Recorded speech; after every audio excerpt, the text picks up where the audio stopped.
For decades, a ghost literally haunted Long Island, leaving this horrifying trail of victims along its shores.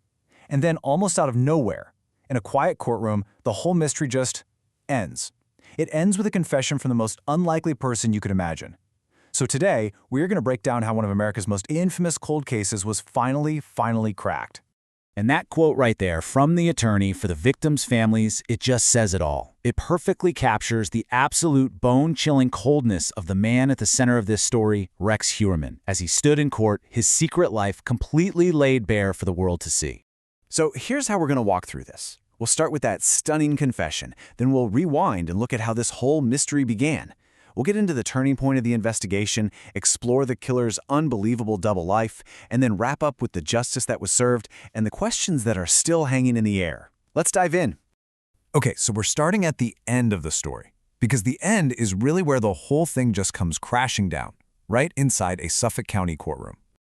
Just try to picture this scene. You have this tall guy, an architect from a quiet suburb, standing there in a black suit, looking completely emotionless. He won't even look at the families of the victims, people who have been waiting over a decade for this exact moment. And as the judge asks him question after question, he just calmly says, yes, I did it. 8. That's the number of lives he admitted to taking. For every single one of the 8 women, the judge asked how they were murdered. And for each one, Heuermann confirmed it was by strangulation. Just 8 women, 8 families, and this one man quietly confessing to all of it. Now, to really understand the weight of that confession, we have to go back. We have to go back to where this all started, on that desolate, windswept coastline of Long Island. And these are the women that Rex Heuermann admitted to murdering. It's so important that we see their names and remember them. You know, they were daughters, some of them were mothers. Their lives were stolen, and for so many years, their families were just left searching for answers while their killer was walking free. You know, the crazy part is, this whole thing really came to light by complete accident. Back in May of 2010, police were searching for a missing woman named Shanann Gilbert along this deserted stretch of road near Gilgo Beach. But they didn't find her. Instead, they found the remains of 4 other women. And just like that, it clicked. They realized they weren't looking for just one missing person anymore. No, they were hunting a serial killer. So the big question is, how does a case go cold for more than a decade and then suddenly get solved? What was the turning point that led investigators right to this guy's front door? Well, for years, the victims' families felt like the police weren't taking the case seriously, maybe because the women were sex workers. The investigation just completely stalled. But then, in 2022, everything changed. A new task force was formed, bringing together local and federal investigators. And with fresh eyes on the case, they got their guy in just 6 weeks. It's unbelievable. So how'd they do it? This is how they connected the dots. First, they went back to an old tip from 2010 about this big, ogre-like man driving a very specific truck. Then, they dug deep into the burner phone data used to contact the victims. But the real clincher, the thing that sealed the deal, was this perfect mix of old-school surveillance and modern science. They tailed Heuermann, grabbed a pizza box he threw out, and matched the DNA from the crust to a hair found on one of the victims. Game over.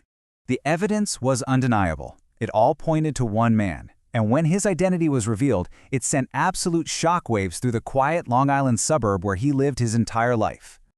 I mean, you just can't make this stuff up. Rex Heuermann was living 2 completely different lives.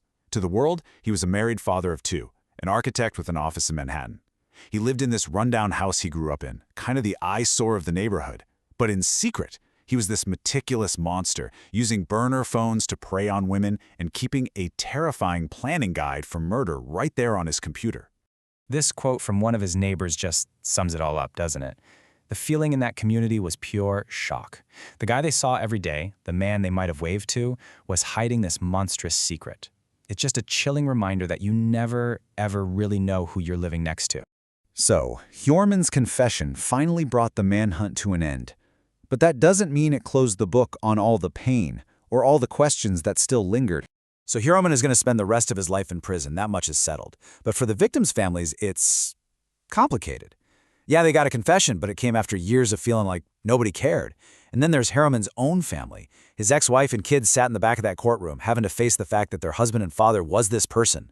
His ex-wife even called the victims' family's loss insurmountable. And we have to come back to the name that started this entire investigation, Shanann Gilbert. It was the search for her that led police to find the other bodies. Now, officially, police believe her death was just a tragic accident.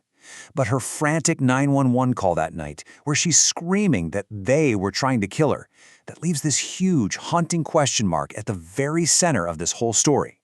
Rex Heuermann confessed to killing 8 women. But even now, some people who live out there joke, in a really dark way, about scanning the marshes for more bodies. And after seeing one man's ordinary life completely exposed, you have to wonder, don't you? After all this time and all these grim discoveries, what other secrets might still be buried out there?